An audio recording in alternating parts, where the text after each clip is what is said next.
Good evening, everyone. Welcome to Convention of States, Indiana, live. Glad to have you this evening. Excuse me here, I got something on the screen here that I forgot to take off, so let me get that off. There we go. So now we're back to normal here. My name's Dale Parrish. I'm the State Director for Convention of States here in Indiana. And want to welcome you to our broadcast. And with me tonight is my co-host, Mr. Ken Kashuba. Ken Good evening, is Dale. State Communications Coordinator. How you doing, Ken? How you doing this evening? Doing pretty good, Dale. Thanks. How are you? Fine, fine. Ken says he's tired tonight. He worked too hard out in the yard today. It was a beautiful day to work out in the yard, wasn't it? Yeah, well, that's what got me out there. It was a beautiful day, and of course, things pile up on the agenda, and that's what happened. I had too many things on the list and tried to get them all done in one day. So hopefully he won't fall asleep on us tonight or anything. I hope not. Or get a muscle cramp. One of those could happen. Or get But I know with us retired folks, we get out and we overdo it in the yard, and boy, then we really feel it the next day. I'll tell you, I've experienced that many times. Anyway, well, Ken will, as co-host tonight, of course, will be monitoring our comments and questions. So in case you as a viewer, if you have a comment or a question, please feel free to enter that in the chat section, and we encourage you to do that, as a matter of fact. Again, I think we've been slowly getting more and more, really, comments and viewers, haven't we? Yeah, it's increasing, and we were seeing some new faces, new people, and that's always a good sign that we've got more and more people that are joining us here on COS Indiana Live, and that's a good thing. Yeah, it sure is. Mm-hmm. Might just mention that tonight's broadcast is number 149, Ken. Creeping up on it, aren't we? That's right. And it's amazing when you stop and think about it that we're at 149. Next Monday, our roundtable, which we'll be mentioning that tonight as we go along, going to be the big 150. The big number 150. And I think what you've been on the last 4 or 5, something like that. Four or five. I think it's like 21, even though I had to miss one because of some other obligations. But yeah, we're up to 21. I have to get you a new calculator. 21. Maybe we should have 2 banners here. One for you and one for me, huh? Yeah. 21. Well, that's great. That's great. All right. Well, just wanted to mention that number 149 tonight. So I also want to mention once again our national website, which we're going to be making reference to that this evening from time to time, conventionofstates.com. And next Monday is our roundtable broadcast. Every 4th Monday, we dedicate the entire broadcast to a roundtable discussion. And boy, Ken, I think we got an interesting general topic coming up this Monday. Don't you think so? Yeah, I think the hot topics are on fire at this point. I think we had a hard time trying to decide which one to concentrate on, really. But I think the hot topics are. I think we were talking about this earlier. They just keep feeding us more and more, and it just goes to show, how much Convention of States is needed to get in and fix some of these problems, because they're just kind of on the loose. We're going to be covering, I think, if I understand our format for this coming Monday, we're going to be talking about many different things going on, but they all fall within government overreach. Yep, government overreach. Right? Yep. And which is one of the major pillars of our resolution is to curtail, to pull back to the government overreach, areas Yep. where the government has overstepped their enumerated powers. So I think when people start to realize how many areas they are now really into that area of overreach, I think people are starting to wake up to the fact that, hey, this isn't just, one or two little things here and there, little overreaches. This is just about everything that we're seeing nowadays is turning into an overreach. it is, and certainly not constitutional. I mean, it seems to me that the Constitution is. I don't even think they look at it or remember that it's there. You could certainly surmise that's the case. That's right. Yeah. All right. Well, before you get started, Dale, we do have a couple new people, and I want to get. They're just saying hi, so I want to get a few of these out of the way early before we get started. All right. So we have a return. David Todd says shalom from Greenfield. He was on our last couple of broadcasts. Yes. And I got another name here I'm not familiar with. That's why I wanted to bring these couple of names on. This is Steve Mooring. It says, good evening, gentlemen. Okay. I don't know where Steve is from, but I haven't recognized that name before, so I wanted to put that up. And wonder if he's related to our region captain, Vicky Mooring. Okay, could be. Then we also have, I'm going to take a stab at it. Mike Zeals says hi, y'all. Yeah. And that's a new name for me as well that I'm noticing. Yeah. So I wanted to throw a few of those people up there. Say hi, and glad you joined in tonight. Good. Welcome aboard, all of you. That's great. Well, the next thing I wanted to remind everybody about is if you have any comments or questions that you think of after the broadcast tonight, or for any other reason you want to communicate with us other than coming on the broadcast, you can email us to raiseyourvoicecos@gmail.com. That's raiseyourvoicecos@gmail.com. And Ken, let's be sure we remember to mention that a time or two during the broadcast tonight, so we bring that back up. We can make everybody aware of that. Yeah. All right. Well, we have. Let's talk a little bit. Just kind of give you viewers a little idea as to what we're going to cover tonight. We are staying with the theme, what action can I take in convention of states? So, in other words, if you want to be an activist, which we all are, which we all want to be in some form or another, then how can I do that in convention of states? And that's what we've been addressing all year long. And we're going to give you another example tonight. And that is a young lady that is going to step forward and take a leadership role and become and is one of our new district captains, Elizabeth Harakal. Harakal. Yep, Harakal. I want to be sure I pronounce that right. Liz is what as she goes by. So we'll be bringing Liz on, and I'll introduce her to you. You'll get to know her a little bit. I think you're really going to like her. We always try to, whenever we have a new district captain come on board, new region captain, we try to bring them on a broadcast and introduce them to everyone. So we'll be bringing Liz on here very shortly, and so you can get to know her. Okay. Now, time permitting tonight, one of our contributors, Rick Lyon, his contribution is called the Lyon Truth.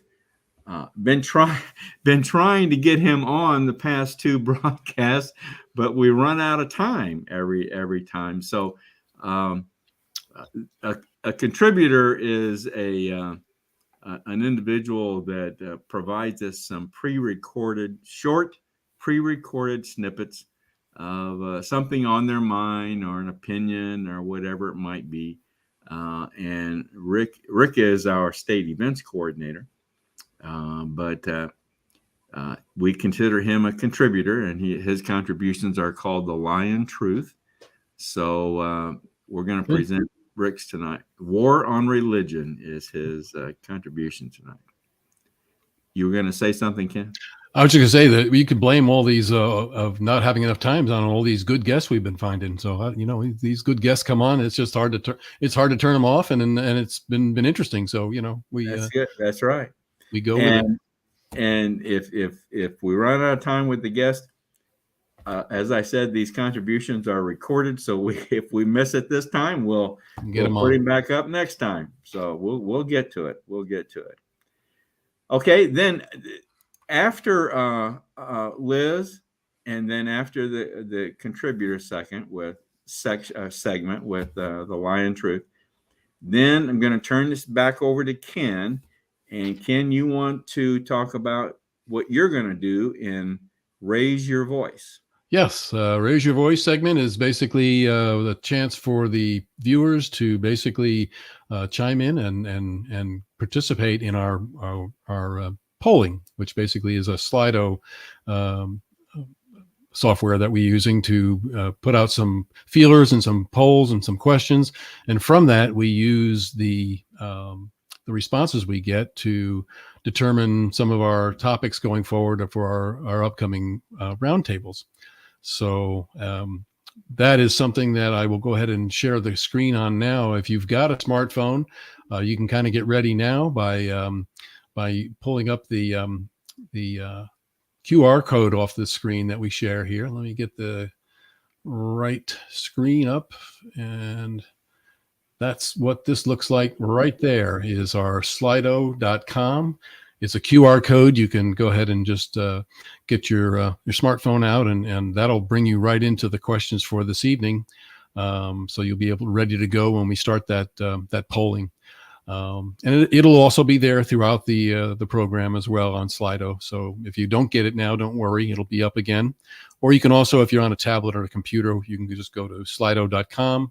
And the number for tonight's questions is 9037-265.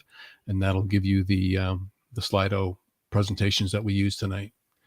Okay. So that's the QR code. Look for that a little later on, and that'll bring up the questions for you right on your smartphone. It's really a neat little process. Now, Ken, do you recall in the past week or so, I finally attended or I was at a restaurant. And I sent you a picture of this, didn't I? Yes, you did. Yes, you did. Right on the wall of this restaurant was a QR code, and it said. And I bet you said, now that Ken wasn't lying. Ken wasn't lying. There really is QR codes out here in the restaurants. See, Ken has told me that this QR code technology is rampant among many restaurants. Not only their menu, but that you can actually even pay via the QR code. But I had yet to see that. And so I was in a restaurant not too long ago where, in fact, I did see it. Well, I don't totally blame you, Dale. It's basically, many younger generations are way ahead of you there. So I really wanted to just bring you into the new technology of the century. Yeah, bringing in this younger thing. I know you've been dying to do that. Yep. All right. Let's move on here then. Once again, our theme this year is Convention of States and activism, and how do I get involved in activism through Convention of States? So let me go to my other set of talking points here. And Ken, are you ready? Let's bring on Liz and introduce her to everyone. I'm ready. Let's bring on Liz. Hello, Liz. Hi, everyone. Hello, Liz. Glad to have you tonight. This is, ladies and gentlemen, this is Elizabeth Harakal. That's right. I care. That's a good way to remember. I don't know. although yes, you're just like Ken. That'd be something that Ken would say to me. Anyway, we referred to her as Liz. So thank you for coming on tonight, Liz. Now, Liz, you're the district captain now for House District number 4. Mhm. Our organization, just briefly let everyone know, we're organized around the House districts in the state of Indiana. Well, it's that way all across the country for convention of states, and we have 100 House districts in the state of Indiana. So someday we hope to have 100 district captains, just like Liz. So whenever we get a new district captain or a region captain or anyone in a leadership position, we like to bring them on and introduce them to everyone. So thank you for coming on tonight, Liz. My Thank you pleasure. very much. Liz, House District 4 is your district now. Kind of give us an idea where that's located, if you would, please. Well, it's located in Northwest Indiana, not far from Chicago. I would say about maybe 50 miles. And it's we have Portage to the north of us, Chesterton. We have Hobart, and Crown Point is nearby, Maryville, Couts. And so we're in Porter County. And, I think there's only like 3 counties that are Democrat, and I'm in one of them. But the rest, so I'm going to do what I can to, make people aware of, what's going on in these Democratic counties. And hopefully they could see from watching the news and what's happening that, we have more in common than what we used to nowadays under this current administration. We have always known that part of the state is very, very heavy Democratic, and so we're very, and quite honestly, it's been over the years, it's been hard finding people that wanted to take a leadership role in convention of states. Has Dale Tipton made any comment tonight yet or said anything? Dale has just said that we have a great guest this evening, so I'm sure Dale feels some responsibility in promoting Elizabeth tonight, and we thank. His comment up there. Can you put his comment up? Sure, we can put his comment up there. Yeah, I just want to mention that. There it is. He says you have a great guest this evening. Dale is the region captain for that region, and I just want to mention this. Like I said, we've never had much of a nucleus in that region in the state, and Dale has done a tremendous job getting district captains on board, and Liz is one of those.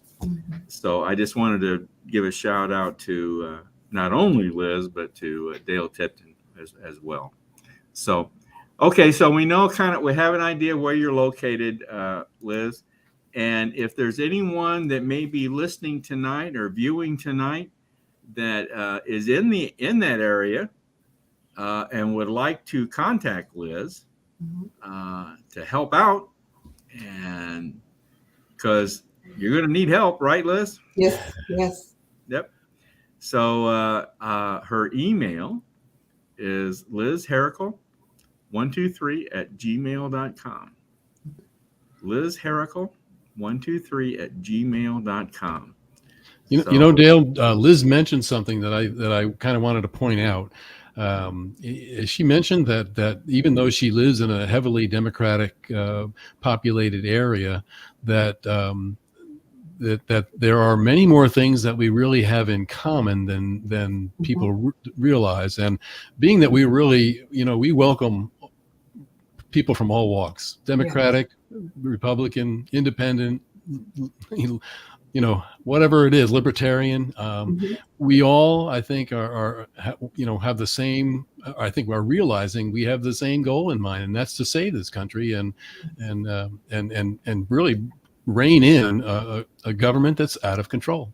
So I Liz already recognized that, and we're hoping that Liz has a lot of success up there, because I think it's an area of our state that if we can get more people to realize that this is not a political driven grassroots army. This is a grassroots army that wants the best for our country and wants the best for America. So we're going to be Right. behind Liz all the way. You took the words right out of my mouth. We have to be careful as Convention of States members that, we don't make it a political thing, because it's not. This is about the Constitution. And, you hear a lot in the news about Biden dividing the nation. And that might be true for the far left people. They're not going to go anywhere, because they're kind of brainwashed. But even the Democrats can see, we're all affected by these high gas prices and the failed policies of the Biden administration, from the border to, high cost of goods and services and food. And, we're all hit really hard with this inflation. And so this is a prime time for us to get out there and start harvesting those individuals who are, I think, for the first time in many instances, taking, the veil off of their eyes and really kind of looking at the Democrat Party for who they are. God works in such mysterious ways that, I feel, kind of let this happen so that, people can wake up and kind of, like what you said, Ken, that we have more in common. Biden is, I guess you're saying that he's dividing the country, but really he's bringing us together, because we are all affected by, these bad policies. And, that's why it's like, oh man, we got to get out there and we have to talk about Convention of States and, not make it political, not make it Republican or Democrat, but just speak to the issues. And like what you said, Dale, about, them just trampling all over the Constitution. I mean, like right now, you see the protesters protesting in front of the Supreme Court justices' houses. Well, we know that that is against the law. And yet they came out yesterday or was it maybe Friday? And I think Psaki said that this was the Biden administration, like he is, okay with that. So right then and there, he's allowing people to break the law. And it's crazy.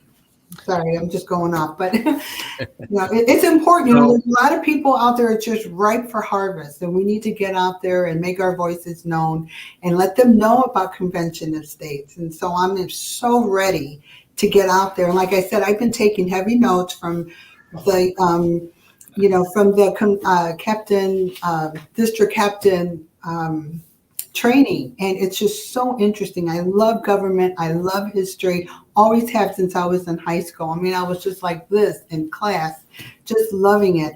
And so I've had some family emergencies this year that kind of kept me from being out on the street, but in doing what I need to do as a district captain. But I'm so ready now. We've kind of got that resolved, and I just want to go and hit the pavement running. And, like God said, he says, be prepared, learn what you're promoting and what you stand for, so that when somebody asks you a question, you're prepared to answer it. And so that's how I feel about this. And, I'm so happy that we have the Convention of States and Article 5 that our founding fathers gave to us. And so anyway, I'm excited to be a part of this movement. Well, folks, that's the whole interview right there. Okay. That's why Liz is a district captain, ladies and gentlemen. And she is a good one, and she's going to be a great district captain for us. I feel confident. Well, Liz, can you tell us your COS story? How you got involved with Convention of States? Well, I watch a lot of news, like all day long, and I switch between news and my favorite church stations. And I was watching Steve Bannon, and he was talking about, and Mark Levin, and they were, talking about Convention of States. And I was like, I want to get involved. So I, went through the process of, contacting the appropriate people to sign in. And my whole family, everybody knows how I am. Most of my family are Democrats. There's only my mom and my brother and I, who are Republican all the way. And so, we kind of just have to, manage that. But yes, through TV, and I'm glad I got to participate in this and learn about Convention of States, and I'm excited, very, very excited. All right. Mm-hmm. You know what? I don't know. It seems like everyone that we bring on and we ask them to tell us their COS story, that Mark Levin is in there somewhere. Yes. It seems like he was in there with me me, and he just has touched so many people. What do you got there, Kim? Oh, I was getting here something from David. Basically, he was talking about praying. Basically, he wanted to forward a prayer to, and I mentioned basically that we have a prayer team. Tim Heidenreich heads up. He was looking for a prayer for Jerusalem and Israel. So I just wanted to mention that briefly, and get that up there. All right. Okay. All right. Well, like I said, Mark Levin's touched many of us, and motivated us to get involved. So, well, Liz, one of your main responsibilities as a district captain is to contact your state legislators and to establish some sort of relationship with them. In other words, if they ever have any questions about Convention of States, that you would be the person they would contact. You represent Convention of States in your district. So I know you're just getting started on this, but who are your legislators? And right, you know who they are, right? Yes, sir. Rodney Pohl, and forgive me if I mispronounced his last name. I will get that right, though, before I call his office.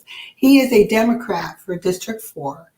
And Ed Soliday is a Republican for House Representative, and Rodney Pohl is Senate. And I went and I met Ruth Green. She's running for Congress for District 1, and she won the primary and is going to be moving on. And I talked with her for quite a long time at a meet and greet, and I told her about Convention of States. She had not heard of Convention of States. So I am going to follow up with her, and I think she's probably going to go all the way. She's running against Frank Mervyn, who's a Democrat, and we need to get more Republicans. And I think that the lake in Porter County, I believe and have faith that, they're going to turn over. There's going to be a big upset in this area, and I'm going to try to be a big part of that. Okay. All right. Good. Do you happen to know your senator and representative now? Do you know how long they've been in office? Have they been? Not too long. I think Mike Braun is a senator, and Todd Young are the two senators, and Frank Mervyn, he's in the Congress there. And I did call Mike Braun. Of course, I didn't get through to him. This was not too long ago, and to give my opinion about the CRT, which I am not for CRT. And so, but I did leave a message, trust me. And I believe Todd Young, I called him too about the infrastructure bill back last year when they were trying to pass a $1.5 billion and nobody knew what was in the package. And I called him also and left a message. Right. Yeah. Okay. Well, let's touch then on. You've kind of talked about this in roundabout ways so far tonight, but your objectives for your district for 2022. What are some of the things? What are some of the things that you want to try and get accomplished as a district captain? Well, I definitely want to be out there. I want to be visible, and I was just thinking about some things that my insurance company has this pamphlet out, and it gives all the festivals and everything going on for 2022. And so I'm going to thumb through that and see what makes sense, for me to go out. My sister has a camper at like a Yogi Bear, and like every 4th of July, they have a huge parade and with the golf carts, and they have a big thing all weekend long. And I'm going to look into setting up maybe a tent or something there. There's a lot of people at those kind of festivities. Maybe parks when they're having concerts, things like that. And what I was thinking the other day too, that when my sons were in high school football, a lot of people would go. It was for Wheeler High School here. And I mean, just a ton of people. They had such support that our team did. And I don't know how the school would feel about it, but I think that it would be a really good idea. I'm going to try to, I'm going to contact some people there and maybe put up a little booth with some flags and just kind of tell people, I'm hoping that they'll let me do it because there's, a lot of people that. Yeah, you got to get permission to do that. Yes, you definitely. Oh, yes, I know. Yeah. Part of the process. But okay, well, those are good ideas. Those are good ideas. Yeah, I used to do car shows when I was in the hobby, and I would attend a lot of car shows, and I would, of course, I would get permission to do it ahead of time. But sometimes I'd set up a table or just gather up some handouts and just walk around and try to talk to people. But that's a good idea too. So yeah, just getting the word out. Information booths, what we kind of call them, and that's what we do a lot of. So good. Okay, well, that sounds good. I think that's a good plan for you.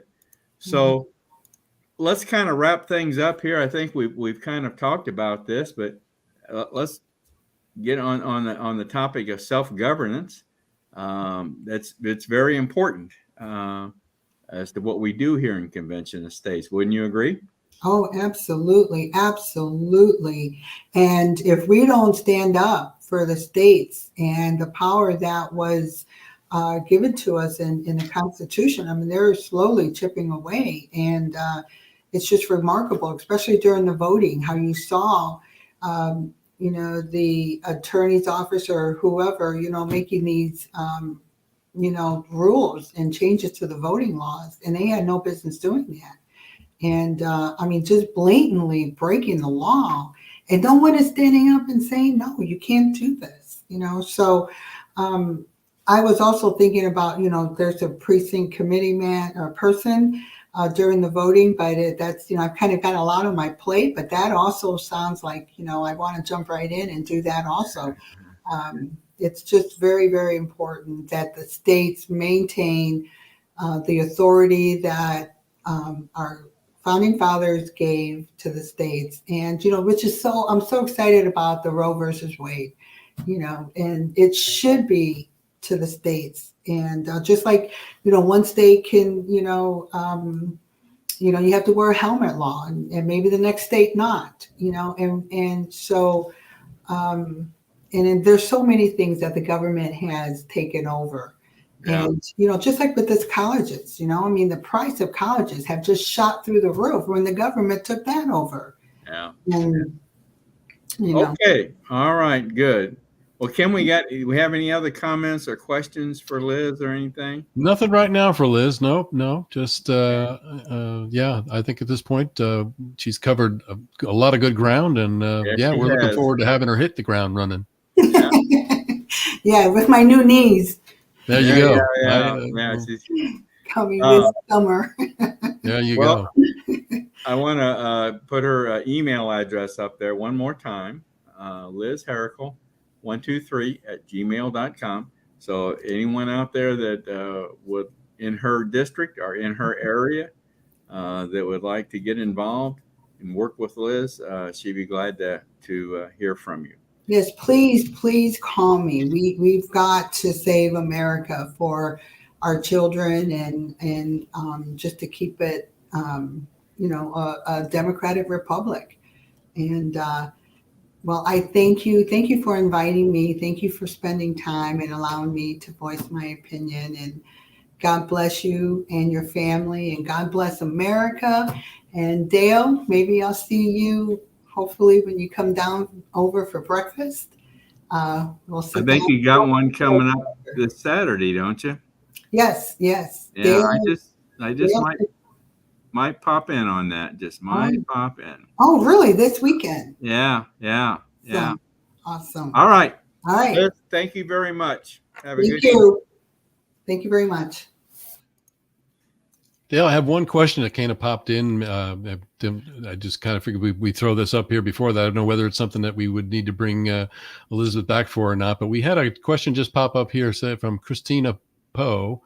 What is the feeling of the COS about the WHO peer grab? And I'm not sure I'm familiar with what Christina's talking about on this. Do you have any idea, or would Liz want to bring Liz back up? She's got her hand up. You know what this is about, Liz? Yes, I do. Like I said, I watch a lot of news, and this is something that is very, very important. And we need to call our legislatures about this as well, that we do not vote for this. From what I understand, what's happening here is that, and there's so many countries now that are signing on to this, and the United States is one of them. And I believe in the next few months, we've got maybe 5 months to kind of fight it down. And I think what it is that we are going to give all of our sovereign power to the WHO. WHO. Mm-hmm. And they are going to determine the pandemic, like if there's a pandemic crisis. And once they determine, say, or the United States has another pandemic going, and they're going to be able to dictate to us, whatever they want. And we would have already, if we sign off on this, we would give them total authority to tell us what we have to do. We must get vaccinated, wear a mask, or whatever it is that's going on at the time. And there's no recourse. Once we sign that document, they will have complete authority. It's like a dictator. And, a dictator, actually the definition of it from way back when is during a pandemic, a dictator would, kind of oversee everything, and everybody would have to follow whatever this person says is right and just. And everybody would, there's no recourse. And this is what they want to do. This is another way of signing over our sovereignty as a nation, not only just as our state or individual rights, it's as a whole nation. And once they get that power, there's no stopping them and telling us what we have to do and follow. And it's a very scary thing. We don't want to go down. That is scary. I did not know that. It's another global. Yes. They're trying to set up another global situation where basically they could get control over things that are happening here in America. So the thing about that is that they waited to the very end to tell people about this. We just found out about this like last week, I think, everybody. And so because we have like 5 or 6 months to vote this in or not, or 4 months even, that's why they let people know like right up to the last minute. So we would have the shortest amount of time to argue it and defeat it and reject it. So we do need to contact our representatives and say, don't vote for this. And I have a number upstairs. I should have had it with me. Well, anybody can look it up. Call your state governor, whoever you can think of, and say, don't. I was going to say, Dale, it might be something that we need to work up a telepatriot thing on and get the people of Indiana calling legislators and letting them know we're against this. Yeah. Mm-hmm. All right. Thank you, Liz. Thanks. Liz, hang on. Stay in the lobby. Hanging on. You might get some more questions here. Okay. I'm sure glad you were able to help us on this one. Mm-hmm. All right. Thank you. Thanks, Christina. Right. Thanks, Christina, for sending that question in. It's something we have to interesting question. Keep an eye on. Yep. Yeah. Well, Ken, I'll tell you, I think we're going to skip over Rick one more time, and we'll skip over the contributor segment here, and we'll try and get him in the next time again. It was a good one, I know, but maybe we'll get it in next time. Yep. So you want to bring Maringo on and do the Let's- raise your voice segment. Let's kick off Raise Your Voice for sure. A segment that features you. Scan the code and join the fun. It's your turn to be heard.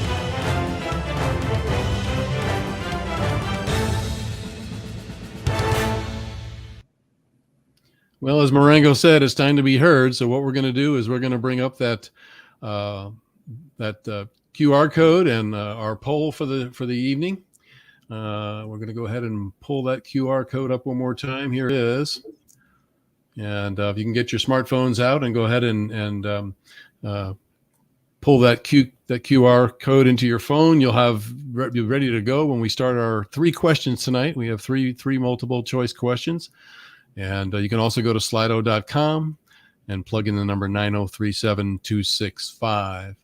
And as we move on to the first question, don't be worried if you don't get the code just yet. It will be on the left-hand side in the left-hand column, so you can always get it as we start our polls. So with that, we'll go ahead and bring up our first question tonight. And basically it is, do you believe voter fraud is a real problem? I didn't get the R on there, but do you believe voter fraud is a real problem? So we have so far 100%. I can't believe that everyone believes that voter fraud is a real problem, huh? Well, it's it's very complicated. I'll give it that, Dale. It was a very complicated session that we had, or election that we had this last time around. And no matter where you fall on this, I think everybody is concerned. So I didn't expect anything but 100% tonight, really. Maybe a few not sures, but I'd be surprised if it was anything other than that. Yeah. But with that, I think I don't anticipate any other real changes there. We'll go on and move into the second question, which is basically considering that. Have you seen the movie 2000 Mules? Have you seen the movie 2000 Mules? This is the we got some participation on yes. We've got a yes, we've got no's, and I plan to. So if you haven't seen it yet, certainly chime in. But there's an I plan to, a couple of I plan to. So yes, have you seen the movie? I have seen it. Yes. Dale, and you can attest. It was interesting. I'm not sure whether you used the word interesting. You might have had something stronger. I don't know. Very, very, very interesting. Personally, I had watched some trailers, and I had watched Charlie Kirk did an interview with the 2 principal people involved in this, the man and the woman. And he did a very extensive interview with them. So I knew quite a bit about the movie before I saw it, but I watched it last Saturday night. Great. And it sure filled in a lot of the gaps. Yep.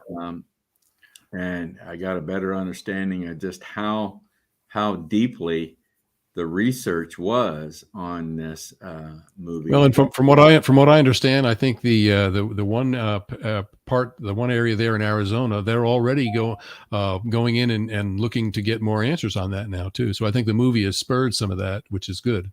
Yes, let's hope so. So. Now here's our third question for the evening. How do you feel about the spending that has taken place for the war in Ukraine? Do we need to continue to support it? Do we need to spend more right here at home, or do you have no opinion on this?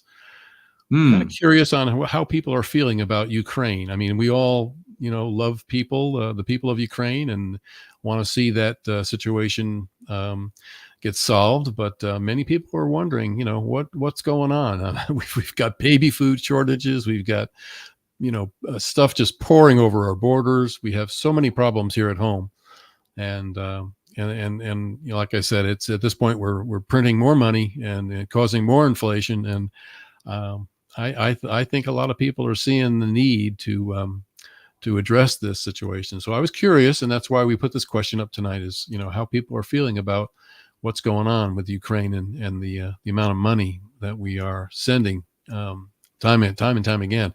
I think I heard something about this the other day, Dale, that the money that we've sent just in the last two expenditures we've sent over there, we could have built a border wall twice over. Yeah. I think you're right. Easily. Yes. Yeah. Solve some of the problems we've got here. I mean, for me, it brings up even, I mean, just the fentanyl drug killing that's going on in our country.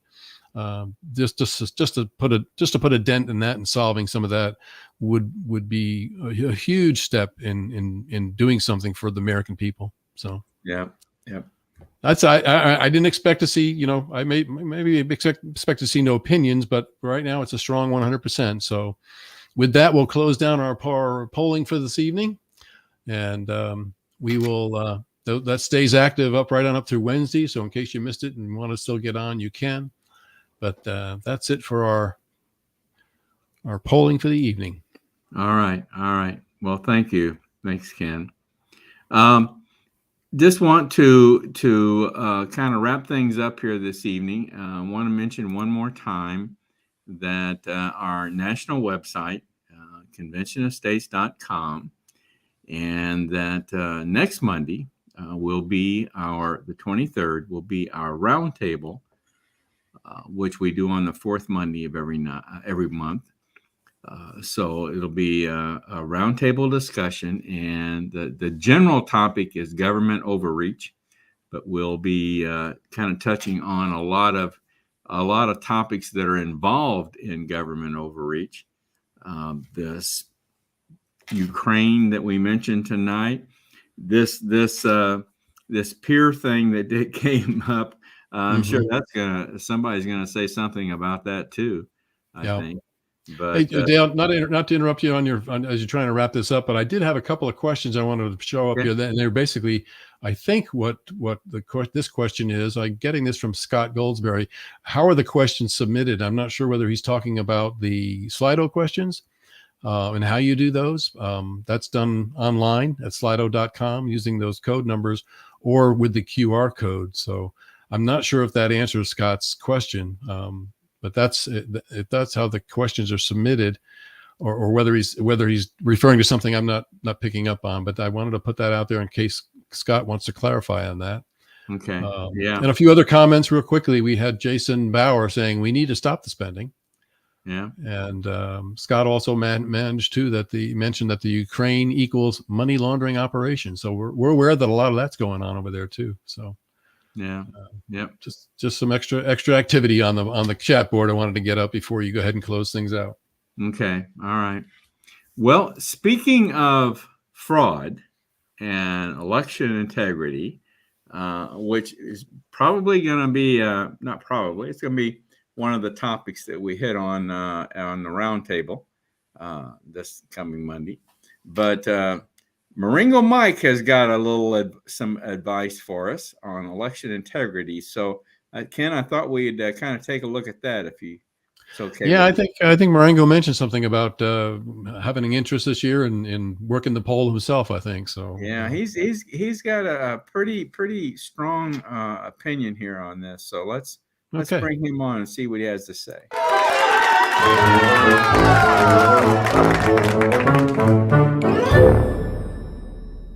Welcome to another Marengo Mike's Corner. One of the hot topics we've been discussing all year long here at COS Indiana is the question people are asking, what can I do? And with growing concerns over election integrity, people are looking to get more involved and actively participate in self-governance. So, in this important election year, one of the ways you can get active is to volunteer to be involved in the election process. There are many positions you can sign up for to monitor our very important elections.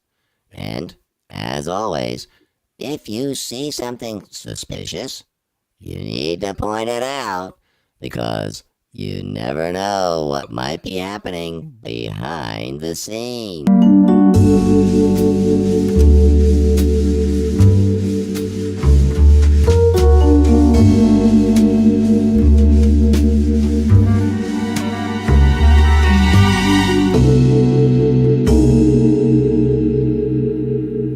all for now. See you next time. Bye-bye.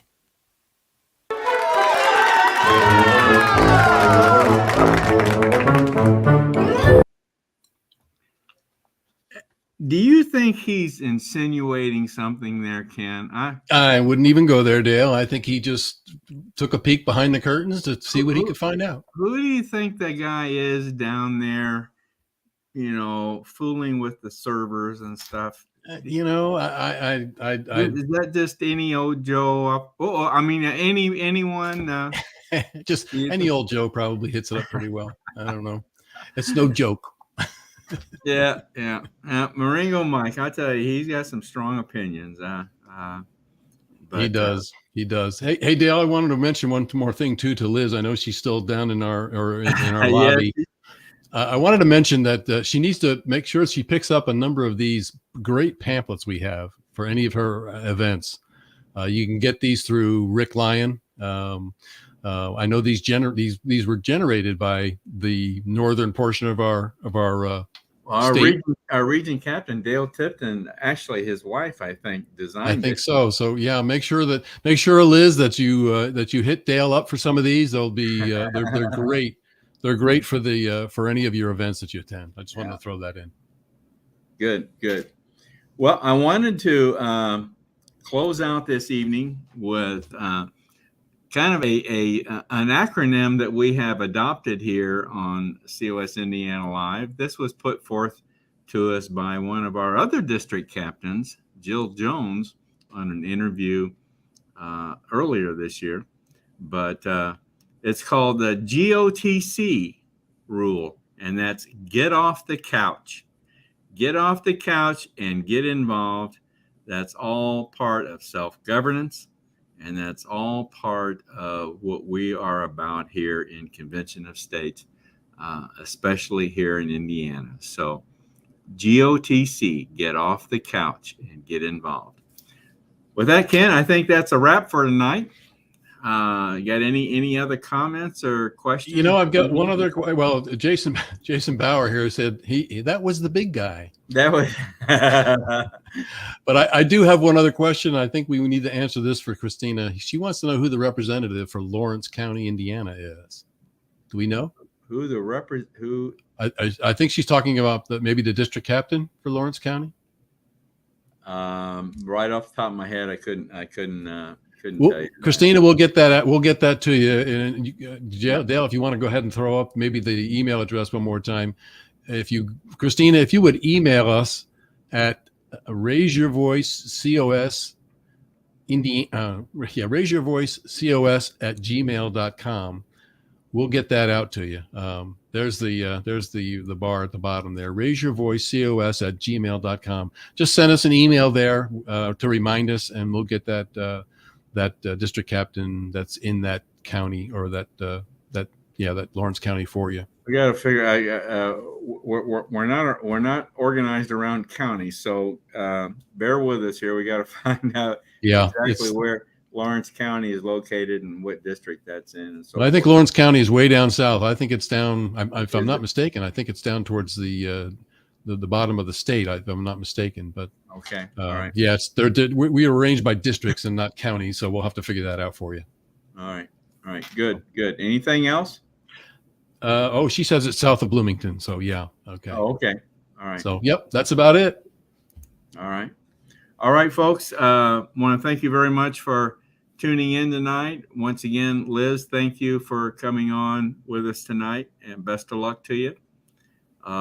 So, folks, that will be it for this evening. Everyone have a good evening, and be sure to tune in next Monday evening, same time, 7 o'clock, for our roundtable discussion. Ought to be a good one. Another hot one. Yeah. Good night, everyone. Good night. Good night, Ken. Good night, Dale.